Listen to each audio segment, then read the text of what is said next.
얼마 전 강원도 헬기 추락 사고 기억하시죠? 네, 참 안타까운 사고였죠. 네, 의료 환경이 열악한 섬 지역의 응급 환자 소송을 위해 긴급 출동하다가 벌어진 참변이었는데요. 네, 그런데 좋은 병원이 있어도 정작 의사가 없어 제대로 된 의료 혜택을 받지 못하는 곳도 있습니다. 섬 지역의 의료 공백 실태, 먼저 우철희 기자가 보도합니다. 지난해 2월 서해 최북단 백령도에 새로 지어진 백령병원입니다.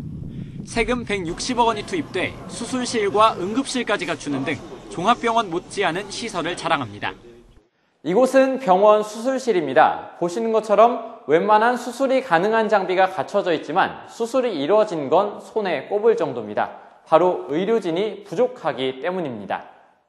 전체 의사 8명 가운데 산부인과를 제외한 외과 의사가 아예 없어 관련 수술과 진료는 사실상 불가능합니다. 하지만 이마저도 대부분 군복무 대신 근무하는 공중보건이라 교체되면 이후 충원된다는 보장도 없습니다. 특히나 올해는 응급의학을 이제 중요한 부분인데 그 부분을 거의 전무한 산부인과도 이번에 공보의료소에 아마 거의 전무한 걸로 그렇게 지원을 못 받는 걸로. 사정이 이렇다 보니 주민들은 간단한 치료를 받기 위해 4시간 넘게 배를 타고 육지로 나가는 경우도 허다합니다. 지금 급한 게 귀라든가 눈이라든가 어떤 이비인후과 그리고 이제 무릎 관절 이런 쪽으로 해서 육지로 많이 나가시는 분들이 많아요. 그나마 백령도는 사정이 나은 편입니다. 실제로 우리나라에는 육지와 연결되지 않은 유인도서가 무려 400곳이 넘지만 정작 의사가 배치된 섬은 채 50곳에 미치지 못합니다.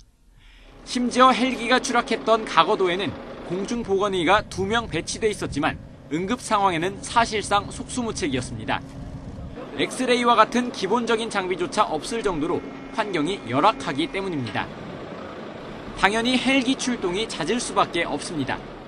기소에는 엑스레이 같은 큰 장비는 없습니다. 왜냐하면 인력이 거기까지 못 가고 응급 환자는 또 이렇게 바로 또 이렇게 시간이 종합병원으로 이제 보내고.